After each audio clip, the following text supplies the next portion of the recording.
Assalamualaikum warahmatullahi wabarakatuh. Bismillahirrahmanirrahim. Alhamdulillahirabbil alamin wassalatu wassalamu ala asyrafil anbiya'i wal mursalin sayyidina Maulana Muhammad wa ala alihi wa ashabihi ajma'in. Subhanallah walhamdulillah wa la ilaha illallah wallahu akbar wa la haula wa la quwwata illa billahil aliyyil azim. Adada kulli harfin kutiba yuktabu abadal abidin wa dahrat dahirin. Subhanaka la ilma lana illa ma 'allamtana innaka antal alimul hakim. Rabbi shrah li sadri wa yassir li amri wahlul 'uqdatam min lisani yafqahu qawli. Bijahin nabi wa sahbi wal ali amma ba'd. Ibu-ibu sekalian yang sama-sama dimuliakan dan dirahmati oleh Allah, kembali kita sambung kajian di dalam kitab Al-Falaidul Mukhtarah. Faqala sayyidi wa ustadi Al-Habib Ali bin Hasan bin Ahmad bin Husin bin Tahir bin Umar Bahalun hafizahullah wa ra'ah wa nafa'ana bihi wa bi ulumihi wa bi asrarihi fid darain amin. Ila an qala Al-Habib Al-Arif billah Ahmad bin Hasan Al-Attas radhiyallahu ta'ala anhu, kana as-salaf al-alawiyun fi Hadramaut yatlubuna al-ilma sab'a sinin thumma yudarrisuna sab'a sinin thumma ya'qubuhum man ba'dahum ala hadhihi al-halah wa hum yatajarraduna lil ibadah. Disebutkan Ibu perihal masih berbicara tentang anjuran untuk berhusnul. Disebutkan di sini tiga terakhir bahwasanya perkataan daripada Al-Imam Ahmad bin Hasan Al-Attas. Beliau mengatakan bahwasanya dulu para pendahulu beliau dari kalangan Al-Alawiyun yang bernisbat kepada Imam Ali bin Abi Thalib, jadi anak cucu Imam Ali itu digelari dengan Al-Alawiyun, atau bisa jadi Al-Alawiyun itu nisbat kepada kakek beliau, yang kakek-kakek mereka yang bernama Alwi bin Ubaidillah. Ini Alwi bin Ubaidillah bin Ahmad bin Al-Muhajir ilallah. Jadi bisa dinisbatkan kepada mereka. Namun secara umum Alawi itu adalah bisa dinisbatkan kepada Imam Ali. Karena namanya Ali, akhirnya anak turunnya itu mereka penisbatannya dengan sebutan Al-Alawiyun. Jadi kata beliau dahulu, kakek nenek moyang beliau, salafnya mereka itu Ibu di Hadramaut khususnya, mereka itu mencari ilmu sab'a sinin, 7 tahun. Tsumma yudarrisuna sab'a sinin, kemudian mereka fokus mengajar 7 tahun. 7 tahun belajar ilmu agama, fokus 7 tahun mengajar. Tsumma yaqubuhum man ba'dahum ala hadhil halah, kemudian mereka meninggalkan orang-orang yang setelah mereka, jadi mereka itu jadikan panutan. Jadi orang-orang setelah mereka itu mengikuti akan keadaan mereka-mereka yang semacam ini. Jadi ini sudah menjadi kayak tradisi, 7 tahun belajar, 7 tahun ngajar. 7 tahun belajar, 7 tahun ngajar. Sisanya kemana Ibu? Sisanya mereka yatajarraduna lil ibadah. Selepas itu baru mereka fokus beribadah kepada Allah. Tidak ada lagi urusan sana sini, tidak ada lagi ribut urusan duniawi. Mereka fokus beribadah. Jadi 7 tahun mengajar, selepas itu mereka sudah fokus beribadah kepada Allah. Tidak ada ngurus sana sini. Itu orang-orang dahulu, demi ya urusannya dia dengan Allah Subhanahu wa Ta'ala semata. Tidak ada lagi urusan orang lain. Oleh karenanya ini dahulunya keadaan mereka. Disebutkan di sini Ibu, diceritakan bahwasanya dzakaru an ba'di salafina anna auladahu kanu la ya'rifunahu hatta kabiru. Bahkan mereka para ulama itu ada yang menceritakan sebagian nenek moyang mereka atau pendahulu mereka itu, di antara mereka itu ada yang mana anak-anak mereka itu kanu la ya'rifunahu. Anak-anak mereka itu tidak kenal dengan orang tuanya, dengan ayah itu tidak kenal. Hatta kabiru, sampai mereka besar, sampai mereka dewasa. Bukan berarti diajukan, bukan tidak diakui anak, tidak. Tetap cuma saking hebatnya orang tuanya itu beribadah kepada Allah sehingga anaknya yang kecil itu tidak ngerti kalau dia itu punya ayah, tidak ngerti kalau dia itu punya seorang abah sampai mereka dewasa. Dan bahkan mereka berkata kepada ibu-ibu mereka, ya ummah, wahai ibunda, amalana abun, apakah kami tidak punya ayah? Kok tidak pernah kita lihat kita punya ayah, tidak pernah kita ngomong dengan ayah dan seterusnya? Tidak punya kaki dan abah? Pokoknya maka ibu mereka mengatakan kepada mereka, naam, kalian itu punya abah. Cuma kadang wa innama wa munqati'un fi khidmatillahi fi ba'dil jibal. Hanya saja ayahmu itu fokus melayani Allah, beribadah kepada Allah di gunung-gunung. Jadi beribadah itu aja tujuannya. Dia di sini disebutkan bahwasanya wa mayati lawan duniamun, dan ayah kalian itu tidak datang ke rumah kecuali kalian sudah pada tidur, pada guringan sudah nih. Wa yasrul subha, dan ayah kalian itu pagi-pagi buta itu sudah pergi, sedangkan kalian juga masih tidur. Makanya mereka tidak kenal orang tuanya. Gimana mau kenal? Ayahnya datang malam hari, sebelum subuh sudah pergi lagi. Ya, mau tidak mau anaknya tidak kenal orang tuanya. Ini orang-orang dahulu demi melayani atau berkhidmah, beribadah kepada Allah Subhanahu wa taala. Sampai segitunya. Ya, kalau kita ibu mengurusi orang lain, kita bergaul dengan orang lain, mau tidak mau pasti kita itu ya ada tanggungannya, ada haknya yang harus kita tunaikan. Dan bahkan bisa jadi salah-salah malah menjadi dosa. Tidak bagus kita bergaul dengannya, menyakiti hatinya, malah dosa yang ada. Makanya mereka itu lebih penting mereka mengurusi urusannya pribadi, dia beribadah kepada Allah semata, tidak ada urusan yang lainnya. Hada da'bu, ini kebiasaan orang tuanya mereka. Kemudian ibu, kata beliau menutup pembahasan ini yang mungkin paling penting. Ini yang paling penting. Tentunya kalau kita mungkin beruzlah, karena beruzlah itu tidak harus di gunung. Oke, kalau zaman dahulu mungkin di gunung, mungkin di hutan-hutan. Demikian kalau kita sekarang itu bisa jadi kita beruzlahnya itu di tempat-tempat yang sepi, kayak mungkin kita punya kamar spesial untuk beribadah, kita tidak keluar dari kamar itu, bisa. Itu namanya uzlah, menyendiri, fokus beribadah kepada Allah. Tapi yang paling penting ini yang disebutkan oleh beliau dalam hal ini, min syurutil uzlah, termasuk syarat-syarat uzlah, menyendiri dari orang, dengan alasan beribadah kepada Allah, dengan alasan dia fokus beribadah kepada Allah. Syaratnya apa ibu? Allah ya tidak, jangan sampai sesekali orang yang beruzlah itu meyakini annahu khairun minhum, bahwasanya dia lebih baik dari orang lain. Jangan sampai ini yang pertama nih, mentang-mentang beruzlah kemudian dia berprasangka aku lebih hebat daripada dia. Mereka itu banyak dosanya, aku lebih baik aku tidak berbuat dosa, lebih baik aku beribadah aja. Jadi dia berprasangka orang lain itu di bawahnya.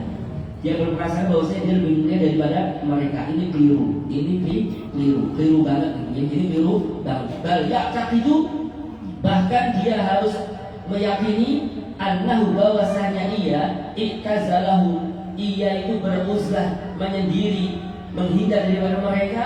Itu tujuannya apa? Niatannya apa? Agar mereka orang lain itu selamat daripada keburukannya. Jadi bedanya, ini kan kebalikannya berarti. Saya tujuan beruzlah itu apa sih?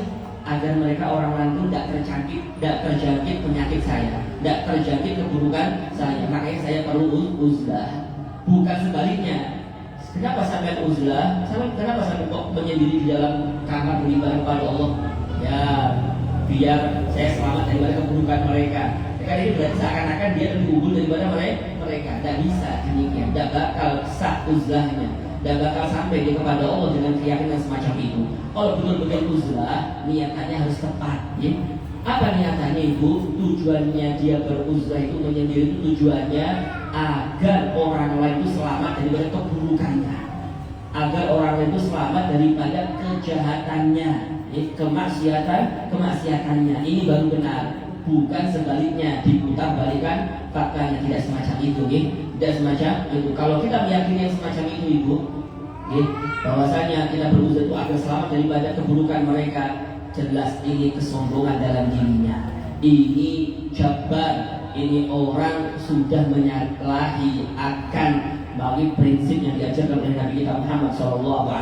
Keliru orang ini, tidak bisa yang demikian itu. Jadi intinya ibu, tak kala kita mungkin beruzlah, maka kita harus pahami niatannya semata-mata agar orang lain itu tidak terjangkit penyakit kita nih, tidak terjangkit keburukan kita. Khawatir kalau kita bergaul dengan mereka nih, mereka jadi buruk gara-gara kita, mereka bermaksud gara-gara kita. Demikian ini yang perlu dipahami sekalian, karena tipis-tipis ini niatan ini, kalau kita keliru-keliru kita akan kepleset. Makanya penting ibu, ada seorang guru yang bimbing kita itu penting, karena sedikit aja kita keliru, kita sangka itu tepat, padahal itu tidak tepat. Banyak yang semacam itu nih, kayak rutinan pengajian gitu nih.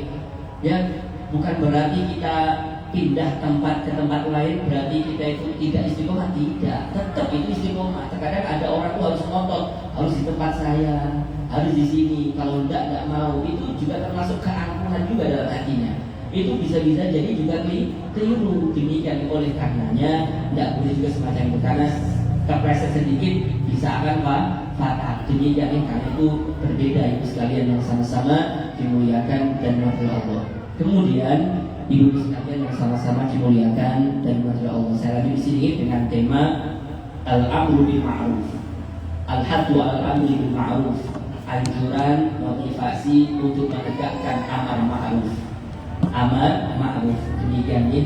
Karena mau tidak mau ibu sekalian, kita tidak bisa kita diam begitu saja apabila kita melihat kemungkaran, tidak bisa. Atau kita diam saja tidak menyuruh kebaikan, tidak bisa. Harus ditegakkan, harus diamalkan. Kalau tidak ada amar ma'ruf nahi munkar, maka agama tidak bakal ada. Demikian oleh karenanya penting sekali yang namanya amar ma'ruf nahi munkar. Demikian ya.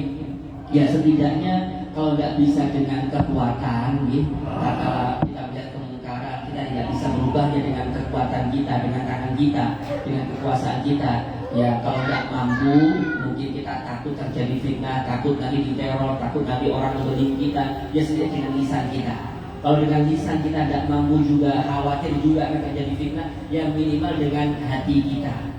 Dan itu adalah sepaling lemahnya iman. Setidaknya kita ingkar di dalam hati kita. Jadi kalau ada kemungkaran kita melihatnya nih, maka wajib kita mengingkarinya. Kalau kita tidak mengingkarinya ibu, kita syarikun lahu, kita bersyirikat dengan dia, sama dosanya. Dia dapat dosa, kita yang tidak mengingkari kita juga dapat dosa. Padahal kita tidak apa-apa. Kenapa kok demikian? Alasannya karena kita diam melihat kemungkaran. Demikian nih. Maka disebutkan di sini ibu, kata beliau, yang pertama alal ihsan, atas seseorang ada kewajiban ad-ya'muru untuk memerintahkan akan kebaikan, wa yanha dan melarang daripada kemungkaran, in kana ghairu 'amil, sekalipun dia tidak mengamalkan bima yad'u ilaih, dengan apa yang ia dakwahkan, dengan apa yang dia perintahkan, sekalipun demikian tetap dia amar ma'ruf nahi munkar. Jadi bukan berarti pahami saya ini tidak mengamalkan, saya ini orangnya banyak dosanya, kemudian saya tidak amar ma'ruf nahi munkar, tetap keliru. Bahkan ini juga keliru. Tetap dia harus menegakkan amar ma'ruf nahi munkar, sekalipun dia pelaku kemaksiatan, sekalipun masih tidak mengamalkannya, tetap dia harus amar ma'ruf nahi munkar. Demikian ini bukan berarti nunggu kita mengamalkan dulu baru amar ma'ruf nahi munkar. Bukan demikian, walaupun itu yang paling utama. Yang paling utama kita mengamalkan, kemudian kita amar ma'ruf nahi munkar, itu sudah lebih afdolnya. Cuma kalau kita sudah melihat kemungkaran, wajib kita melarangnya.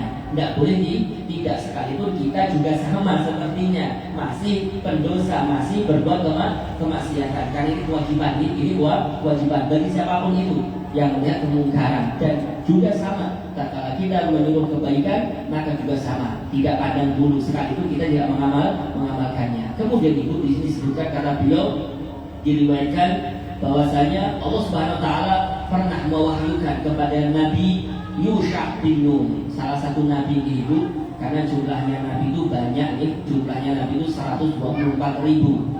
Di antara 124.000 itu ada yang jumlahnya 313. Itu nanti selain dia nabi, dia adalah seorang rasul. Jadi Nabi dan Rasul itu jumlahnya 313. Dalam satu pendapat ada yang mengatakan 314, ada yang mengatakan 315 jumlahnya Nabi dan Rasul. Cuma yang tercantum di dalam Al-Quran yang wajib kita mengimaninya, wajib kita meyakininya itu 25. Ya, 25 Nabi. Alasannya mereka-mereka itu disebutkan di dalam Al-Quran gitu ya. Walaupun secara keseluruhan adalah 313 sesuai dengan jumlah pasukan Nabi di dalam peperangan Badar gitu ya, di dalam peperangan Badar. Itu semacam itu nih. Jadi disebutkan di sini itu tatkala Allah mewahyukan kepada Nabi Yusha bin Nun, kata Allah, Allah berkata kepada Nabi Yusha, "Inni muhlikun min qaumika arba'ina alfan."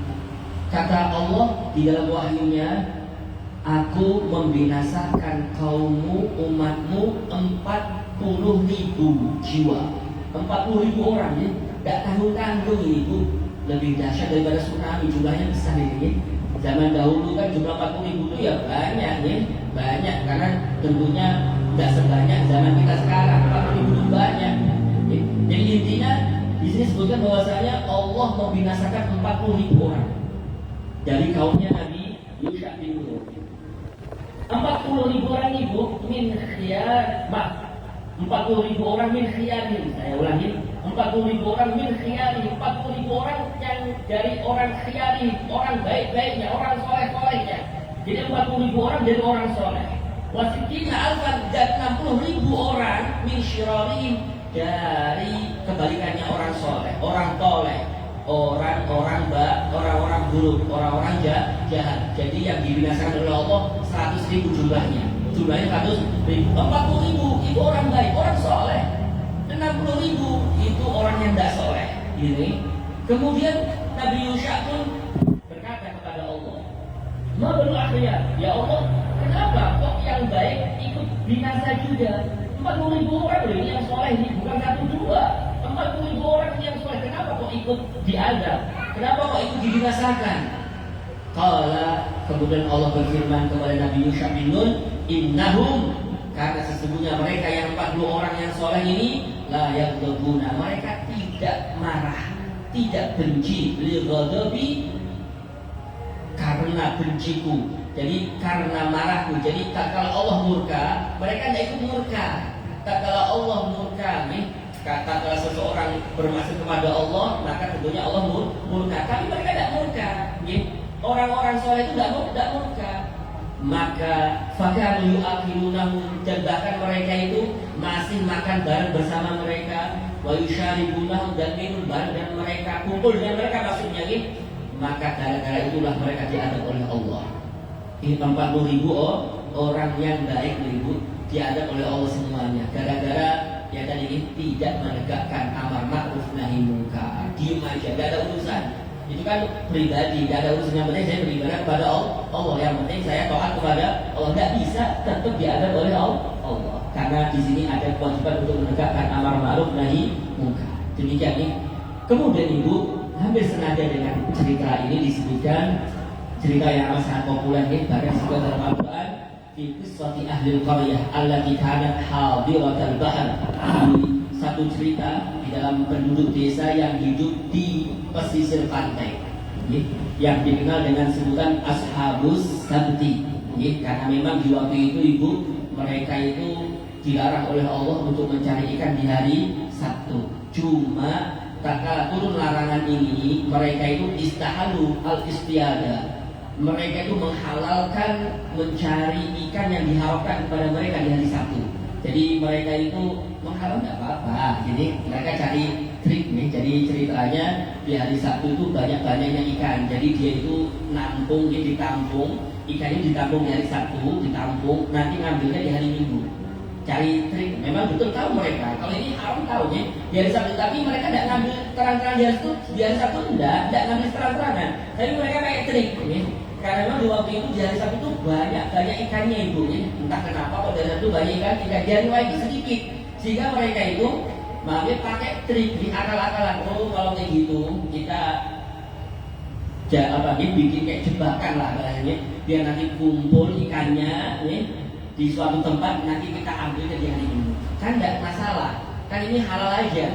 kan ini kan bukan hari Sabtu. Jadi mereka menghalalkan ini, menghalalkan mencari ikan yang diharamkan oleh Allah di hari Sabtu. Maka tatkala demikian ibu, maka penduduk desa tersebut, kalau sekarang disebutkan dalam kitab tafsirnya itu, sekarang itu kejadian ini itu ada di suatu daerah di Israel, namanya kota Elias, bahasa Arabnya Ilas al-Yaum. Jadi sekarang hari ini namanya kota Elias sebutannya ini. Kalau dilihat memang dekat pantai. Dulu memang di situ diharamkannya mencari ikan di hari Sabtu. Jika ceritanya ibu, tatkala penduduk mereka itu menghalalkan ini dengan segala cara, akhirnya penduduk mereka ini tafarraqu salah firaq. Mereka terbagi dari 3 golongan. Ya namanya juga orang nih, macam-macam nih. Ada yang menghalalkan ikut ini, ada yang mengharamkan tapi bersama mereka, ada yang pindah tempat. Mereka tidak mau berkumpul dengan mereka. Jadi singkat ceritanya terbagi dari 3 golongan. Kata beliau, fafirqatun, satu golongan, istadu, mereka lah yang mencari ikan, wasta'alu, dan menghalalkan ma haramallahu alaihim, apa yang diharamkan oleh Allah atas mereka. Satu golongan ini tetap mancing, tetap cari ikan. Sudah dipadahi, tidak usah mancing, agak tetap mancing begini. Tetap mau mencari ikan. Akhirnya wafirqatun, satu golongan lagi yang kedua, amsaku, dia menahan, mereka itu menahan, enggak, wanahahum, dan bahkan mereka melarang temannya untuk mencari ikan di hari Sabtu. Cuma naasnya walam yufariquhum, mereka tidak berpisah dengan mereka, tidak menjauh dengan mereka, tetap kumpul, tetap hidup bareng di situ. Mereka menahan diri, tidak mancing juga, tidak cari ikan juga, tidak ikut campur, dan mereka juga melarang. Cuma naasnya dia itu kumpul dengan mereka, masih tetap bermuasyarah dengan mereka. Ini golongan yang kedua. Kemudian golongan yang ketiga, firqatun, satu golongan lagi, faraquhum, berpisah dengan mereka, menjauh dari mereka, pindah tempat, wa kharaju min baini adhurihim, dan mereka keluar daripada tempat-tempat mereka, keluar pindah tempat mereka. Jadi 3 golongan yang ketiga itu pindah tempat, tidak gabung dengan mereka. Ini selain sudah amar ma'ruf munkar dan mereka pindah, dan apa sudah aku tidak mau berkawan dengan orang-orang ini, pindah mereka. Golongan yang ketiga, badzalika qaulu ta'ala. Kemudian kata Allah, falamma nazalatil uqubah, tatkala turun siksaan daripada Allah, apa yang terjadi itu ammatil ula, maka azab Allah, siksaan Allah tadi itu mencakup golongan yang pertama, wa kada atsaniyah, begitu juga dengan golongan yang kedua. Yang pertama dapat azab jelas nih karena menghalalkan yang diharamkan oleh Allah. Yang kedua dapat juga azabnya Allah gara-gara ikut kumpul dengan mereka. Padahal sudah amar ma'ruf nahi munkar, bukan diam aja nih, kena juga. Alasannya liiqamatihim ma'ahlil maksiyah, karena mereka masih bertempat tinggal dengan orang-orang yang bermaksiat kepada Allah. Wa illam ya'malu bi amalihim, sekalipun mereka tidak melakukan apa yang dilakukan oleh mereka, tetap dapat azab. Demikian ini. Wa najat al-firqatu tsalitsah, dan golongan yang ketiga itu selamat. Wa dzalika qaulu ta'ala, dan itulah yang disinggung oleh Allah dalam ayat Al-Qur'an, anjaynal ladzina yanhauna 'anis su'i wa akhadnal ladzina zalamu bi'adzabin ba'isin bima kanu yafsukun. Kami selamatkan orang-orang yang mencegah daripada keburukan, dan kami timpakan siksaan bagi orang-orang yang berbuat zalim dengan adab yang amat sangat pedih, yang amat sangat keras, disebabkan mereka berbuat kefasikan. Jadi yang diselamatkan itu yang golongan yang ketiga, yang pindah dari tempat tersebut. Demikian ini. Famasaqahumullahu biradatan wa la'anahum, dan Allah merubah wajah mereka dengan wajah seekor kera, dan Allah mengutuk mereka, dan Allah melaknat mereka. Sebagaimana dalam ayat yang lain, au nal'anahum kama la'anna ashabas sabti, atau kami laknat, kami kutuk mereka sebagaimana kami telah mengutuk orang-orang yang dikenal dengan sebutan ashabas sabti, yaitu pemilik hari Sabtu. Maksudnya adalah orang-orang yang menghalalkan apa yang diharamkan oleh Allah di hari Sabtu. Makanya bahasanya ashabus sabti. Ashab itu pemilik atau orang-orang yang mengerjakan kelakuan di hari Sabtu. Demikian, makanya kita sebutan ashabus dan orang ini di Israel tempatnya. Tempatnya jadi kami di Ilya itu sekalian yang sama-sama dimuliakan dan dirahmati Allah. Kemudian ibu sekalian yang sama-sama dimuliakan dan dirahmati Allah. Dan di sini terlihat cerita dari orang-orang yang menegakkan nahi mungkar atau amar ma'ruf dan nahi mungkar. Ini ceritanya banyak sekali karena ini agak sedikit panjang. Mungkin kita akan teruskan nanti di dalam pertemuan yang akan datang masalah yang mungkin sebelumnya ditanyakan Ibu sekalian. Boleh kalau ditanyakan silahkan Ibu sekalian sebelum kita baca doa. Kalau kita baca cerita ini agak panjang, nanti takut kepanjangan karena ceritanya dari sahabat Nabi Utsman bin Mas'ud. Utsman bin Mas'ud ini itu saudara sesusuan Nabi. Jadi Nabi itu punya saudara sesusuan. Di antara saudara sesusuan Nabi itu namanya Utsman bin Mas'ud yang akan diceritakan di sini. Jadi dan Utsman bin Mas'ud itu adalah salah satu sahabat Nabi yang pertama kali meninggal setelah hijrah Nabi. Jadi setelah hijrah Nabi pertama kali yang meninggal daripada sahabat Nabi yaitu Utsman bin Mas'ud yang tidak lain adalah saudara sesusuan Nabi. Saudara sesusuan itu seperti layaknya saudara kandung nih. Seperti layaknya mahram kita, karena mahram itu ada 3 sebabnya nih. Ada sebab nasab, ada sebab rodok nyusu, ada sebab musuhah pernikahan. Jadi sebab nasab itu ya nanti anak, kemudian ayah, kemudian paman, itu sebab nasab. Maka sebabnya kedua itu rodok menyusui. Ini nanti bisa dibenarkan apabila menyusui itu tepat syaratnya. Syaratnya berapa Ibu? Yang menyusu kepada seorang wanita tersebut itu bayinya di bawah umur 2 tahun. Dan menyusunya itu minimal 5 kali sesusuan sampai kenyang. 5 kali sesusuan sampai kenyang. 5 kali itu bukan berarti 5 hari. 5 kali. Dalam artian ini ada anak lagi menyusu kepada seorang wanita, bukan ibunya, kepada seorang wanita. Baru dia setelah menyusu, hari ini nangis dia disusui sampai melepas daripada putihnya dilepas, berarti dia kenyang. Tidak tahu kan 2 jam tadi nangis disusui lagi sampai kenyang, sampai melepas sendiri ini si bayi ini, berarti 2 kali dia sudah 2 kali untuk menyusui sampai kenyang. Jadi di sini setidaknya minimal sampai 5 kali untuk demikian ini baru nanti bisa dikatakan dia itu adalah anak sesusuan. Dan Nabi itu banyak saudara sesusuannya, di antaranya Utsman bin Mas'ud yang akan diceritakan ini. Jadi dan ibu sekalian yang sama-sama dimuliakan dan dirahmati Allah. Kalau kita akan dengan ini, kita dengarkan dulu baru nanti kita baca doa. Kalau